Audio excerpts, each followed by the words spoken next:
She called the cops and screamed, "Arrest him! He's harboring strangers!" But the truth was, those strangers were Navy SEALs standing in my own living room.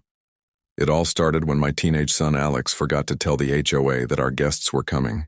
He's 16, still learning responsibility, and he thought nothing of it when 3 SUVs pulled into our driveway late at night. He didn't know who they really were. Men his mother had once trained in the military coming to visit after years apart. To him it was just Mom's old friends. But Karen, the self-appointed queen of our HOA, saw it differently. She peeked through her blinds, grabbed her phone, and within minutes she was on 911 reporting suspicious armed men at my house. By the time Alex realized what was happening, blue and red lights flashed across our front yard. Cops poured out of their cars with hands on their weapons, shouting for everyone inside to come out. My son froze. He hadn't done anything wrong, but his hand shook as he opened the door. The officer barked, "Step outside!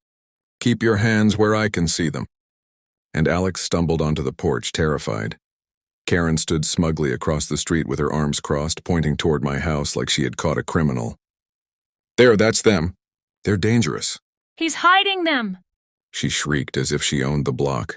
The officers moved to enter my home, but before they stepped inside, the front door opened again, and the so-called strangers walked out. Calm, composed, their presence so commanding it made the officers hesitate. Because these weren't just any men. Their posture, their bearing, the quiet authority in their eyes. It was unmistakable. One of them pulled back his jacket just enough for the badge and ID card on his chest to be seen. The cop who had been shouting at my son froze mid-sentence. Karen's smile vanished instantly, and that was just the beginning. The street went silent except for the hum of squad car engines. The officers lowered their flashlights, glancing at each other in hesitation.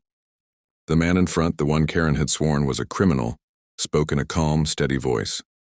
"Detective Commander Scott Mason. United States Navy SEAL Team," he said, holding his ID out. "We were invited here." The officer who had yelled at Alex earlier blinked, his grip loosening on the flashlight. He looked down at the ID, then back up at Mason, and suddenly his tone changed. Sir, if that's the case." But Karen cut in, screeching from across the street, "Don't you dare believe him. He's lying. They're thugs. I saw them sneaking in. This boy," she pointed at my son, her finger trembling with self-righteous fury. "He's covering for them. Arrest him too." Alex's face went pale. He shook his head, stammering, "I didn't do anything, I swear, That's when I finally stepped forward. I'd been silent, letting the scene unfold because I wanted Karen to bury herself deeper. But now I couldn't hold back anymore. "That's enough," I said, walking past the flashing lights and planting myself between my son and the chaos. "Those men are my guests. You called the cops because you can't stand not being in control." Karen scoffed, hands on her hips. "Guests at this hour? With weapons? You're violating HOA rules, no unregistered visitors after dark. And don't even try to twist it because I'll have you fined and removed." One of the SEALs chuckled under his breath. Another shook his head like he'd seen this kind of civilian nonsense too many times. Mason's eyes narrowed and he spoke in that same commanding voice. "Ma'am, do you realize impersonating an officer or filing a false police report is a federal offense?" Karen faltered just for a second, but then her voice rose higher. "Don't threaten me. I'm the one keeping this neighborhood safe. I have the right." The cops shifted uncomfortably. They weren't sure who to believe anymore, caught between her screaming and the undeniable authority of the men standing calmly in front of them. The tension was thick, and I could see Alex gripping the porch railing, trying not to break down, and then Mason leaned closer to me and whispered just loud enough, "You want us to handle this? Or should we let her keep digging her own grave?" I almost smiled, because Karen had no idea. This was only the start of her downfall. Karen's voice rose so high it cracked. "Why are you all just standing there? Arrest them!" "Arrest him," she screamed, jabbing her finger toward me like she was conducting her own courtroom. The cops shifted uncomfortably, but no one moved forward. They weren't sure if they were supposed to listen to her or to the Navy SEAL standing in front of them, with credentials they couldn't ignore. Alex's breathing was ragged beside me, but I rested a hand on his shoulder. "It's okay, son," I whispered, though my eyes never left Karen. "She's already lost." That set her off even more. "Lost? I'm the president of this HOA, and in this neighborhood my word is law," she shrieked. Her face flushed red, her hair bouncing as she stomped one step closer to the flashing lights. That's when Mason spoke again, calm but sharp enough to slice through her rant. Your word isn't law, ma'am. The Constitution is, and I suggest you think twice before claiming authority you don't have. The officers finally looked like they'd had enough of her act. One of them muttered into his radio, clearly checking Mason's ID against their system. Another pulled Karen aside, trying to calm her down, but she fought against it, her shrill voice carrying down the whole street. You're all blind. Don't you see? He's hiding criminals. This entire family is a danger to us all. My son's fist clenched, and he finally snapped back at her. We're not the danger, you are. His voice cracked, but it silenced the crowd for a moment. He'd never raised his voice like that before. And Karen froze, staring at him with disbelief that a kid had dared to defy her. The officer with the radio suddenly lifted his head. His tone was different now, professional, almost apologetic. Sir, he said to Mason, your ID checks out. Exactly as you said. We're standing down. The SEALs exchanged a glance, then one of them smirked. Karen's jaw dropped like someone had yanked the floor out from under her. What? No, you can't just, he's tricking you. She turned on the cops, shrieking, if you don't arrest them, I'll call the chief myself. But Mason cut her off, his voice lowering to something dangerous. Ma'am, I've dealt with warlords quieter than you. Keep talking, and I'll make sure the real authorities hear every word of that false report you filed. The street went quiet again. For the first time, I saw fear flicker in Karen's eyes. She wasn't used to people standing up to her, let alone men who had faced combat. But what she didn't know was that this night had only just begun. Karen's face twisted, but instead of backing down, she doubled down. She jabbed her finger at Mason, then at me, spitting words like venom. You all think you're above the rules, huh? Well, let's see how long you laugh when I drag you into court. You, she pointed at me, will lose your house, and your son. Her eyes flicked to Alex, cruel and sharp. Will regret ever disrespecting me. That was it. The second those words left her mouth, the entire energy shifted. The cops stiffened. The SEAL's expressions hardened instantly. Alex flinched, his eyes widening in panic, but Mason took one step forward and stood so close to Karen she had to tilt her head back. You just threatened a minor, he said, his voice low and steady, carrying more weight than her shrieks ever could. And you did it in front of sworn officers of the law. One of the cops, the same one who had been ready to cuff Alex minutes earlier, suddenly turned to his partner and muttered, We can't let that slide. His partner gave a firm nod. Karen's smug grin faltered, but she tried to recover. Oh, please, it was just words. I didn't mean, but I cut her off this time. No, Karen, you meant every word. And now you've crossed a line you can't walk back. For the first time, Karen's eyes darted nervously, searching for someone, anyone, to back her up. But all she saw was a line of silent, stone-faced SEALs, a group of officers now more suspicious of her than of us, and a teenage boy who finally saw her for what she truly was. Powerless. Then Mason reached into his jacket and pulled out a small black device. He held it up, and the tiny blinking light made Karen's jaw drop. Every word you've said tonight, Mason explained, has been recorded. Her face drained of color. She sputtered, You can't do that. That's illegal. Mason smirked. No, ma'am. What's illegal is filing a false police report, threatening a child, and trying to impersonate authority you don't have. All of that, he tilted the device slightly, is now evidence. The cops exchanged a look. One of them reached for his cuffs. Karen stumbled back. Wait, no, you don't understand. I'm the HOA president. This whole neighborhood depends on me. You can't do this. But deep down, even she knew her little kingdom was crumbling, and this was just the first crack. Karen's scream echoed down the street as the officer reached for her wrist. She yanked her arm back, wild-eyed, as if the badge on her HOA clipboard somehow outweighed the ones on their uniforms. Don't you dare touch me. I'm the authority here, not you. This neighborhood is mine. Neighbors had started gathering now. Porch lights flicking on one by one. Curtains parted. Phones lifted, recording every second. For years, Karen had ruled this street through threats, fines, and humiliation. And now the crowd saw her losing, live in front of them. Alex whispered to me, his voice trembling with both fear and relief. Dad, people are finally seeing her. I squeezed his shoulder. Let them. Karen spun to the audience she once controlled. You all know me. You know I keep this place safe. These intruders, these thugs, are destroying everything we built. She gestured toward the seals, her voice cracking. Do you want them living here? Do you want him? She pointed at me, shaking with fury. To bring this danger to your families. But instead of nods, she was met with silence. Some neighbors looked away. Others shook their heads. A man from across the street called out, Karen, you've gone too far. Her face twisted in disbelief. Too far? Too far? I am this community, she shrieked. That's when Mason stepped forward, his voice calm but cutting. No, ma'am. You're a bully with a title. He held up the device again, and bullies fall hardest when the truth comes out. The officer didn't hesitate this time. He clicked the cuffs around her wrists, her shriek breaking into a desperate wail. You can't arrest me. I'll sue you all. I'll shut this whole department down.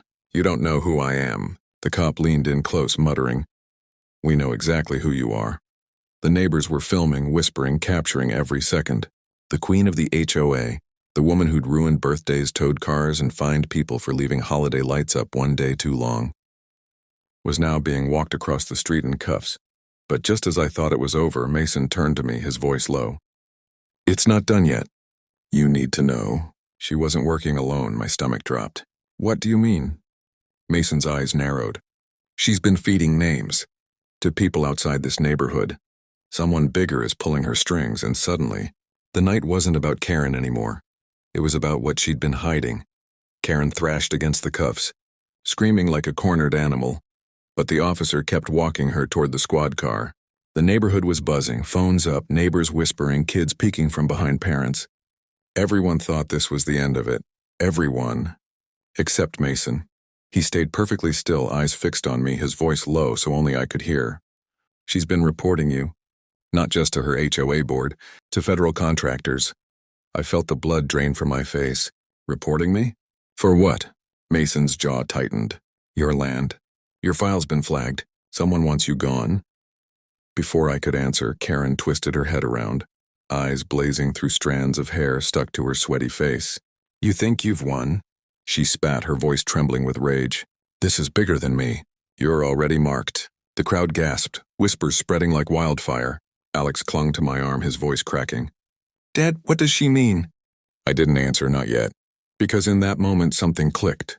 The sudden fines, the bogus violation notices, the anonymous letters shoved under my door. It hadn't just been Karen being power-hungry. It had been deliberate, coordinated. The squad car door slammed as the officer shoved her inside, but even through the glass she kept shouting, her words muffled but manic. They'll take it all. You'll see. One of the younger cops looked unsettled. Sir, he said to Mason, do we need backup? This doesn't sound like just a neighborhood spat anymore. Mason's expression darkened. No, this isn't HOA business anymore. This is intel. He turned to me. We need to talk inside. Now. I led him and his men back into the house, Alex trailing close, his face pale. The second the door shut behind us, Mason dropped his voice even lower. Listen carefully, he said. Your property backs onto restricted land. We've been tracking unusual interest in it for months. Karen was the perfect pawn. Loud, entitled, desperate for control. They used her to pressure you out. Tonight was her final play. My hands curled into fists. So what you're saying is, they don't just want you fined, Mason interrupted. They want you erased from this place. And Karen was just the first piece on the board. Alex's voice trembled. Dad, are we in danger? I didn't answer right away, because I already knew. And outside, even in cuffs, Karen was still smiling.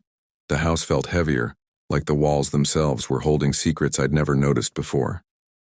Alex stayed close, his eyes darting between me and Mason, searching for some reassurance I wasn't sure I could give. Mason laid a folded map on my kitchen table. He tapped his finger on the back edge of my property, right where the tree line cut off the neighborhood. This strip right here, he said. It looks like forest, but underneath, there's access tunnels. Old Cold War infrastructure. Abandoned, or so they said. Alex's mouth dropped. Wait, like bunkers? Here? Mason nodded once. Intel suggests a private contractor discovered it months ago. They've been trying to clear families out of this area. Too much heat if they do it openly. So they pushed through the HOA. Karen was their tool. The pieces slid together in my head, fast and sharp. The endless harassment, the fake fees, the sudden push to relocate us. It hadn't been random. She thought she was queen of the block, I muttered. But she was just a pawn. Mason's eyes flicked toward the window where the red and blue lights still flashed outside. Pawns are disposable, but the ones she worked for, they don't like losing. Before I could respond, Alex gasped, "Dad, look!" Through the window we saw it. 2 dark SUVs rolling slowly down the street. Not police, not neighbors. No sirens, no plates. The kind of cars that didn't want to be noticed but always were. They stopped right at the corner, engines idling, men in plain black stepping out and scanning the crowd like they owned the place. Karen, still cuffed in the back of the squad car, saw them too. And she started laughing. Hysterical, muffled through the glass, but unmistakable. The officers shifted nervously. The neighbors pulled back. And Mason's men reached inside their jackets, their movements sharp, precise, ready. Mason's voice dropped to a growl. "They're here already." He looked at me, then at Alex. "Time's up. We either fight this smart or they take everything, your house, your family, your land." Alex's hand clutched mine tight, his voice barely a whisper. "Dad, what do we do?" Outside, the men in black began walking straight toward my front door, and that's when I knew. This wasn't just about the HOA anymore. This was war. The knock wasn't gentle. It rattled the door like a warning. Alex jumped, clutching my arm. Mason gave a subtle nod to his men, and within seconds 2 SEALs flanked the entrance, their stances calm but ready. From outside, a voice called, smooth but cold, "Open up. This is a security matter. Step aside and no one gets hurt." The officer standing guard near the squad car shifted, uncertain. Can we get verification?" But the man in black cut him off. "Not your concern. Higher clearance than you'll ever see. Move." His tone carried. The kind of arrogance that didn't come from law, it came from power bought in the shadows. Karen slammed her cuffed fists against the squad car window, laughing through the glass. "See? I told you. They're here for him. He's finished." My chest tightened, but I didn't move. Alex's grip on my sleeve was trembling now, his eyes wide, waiting for me to collapse, to give in. Instead, I knelt down so he could see my face. "Son," I whispered, "you remember what your mom used to say?" He nodded, voice cracking. Don't bow to bullies," I smiled, just barely. "That's right." Mason stepped forward then, pulling something from inside his jacket. Not a gun, not a badge, papers. Official, sealed, stamped with a federal crest. He opened the door himself, letting the men in black get a clear look before they crossed the threshold. His voice carried like steel. "This property," Mason said, holding up the documents, "is under federal protection. You take one more step, you're not contractors, you're criminals. And every camera on this street is already recording." The men froze. They hadn't expected resistance, not here, not like this. Behind them, neighbors leaned farther out with their phones. Red lights blinked from porches. They were caught in a net they hadn't seen coming. Karen's laughter turned to screaming. No, this isn't how it's supposed to go. You promise me?" But no one was listening to her anymore. The lead man sneered, trying to recover. "You don't know who you're messing with." Mason's eyes narrowed. "No, you don't."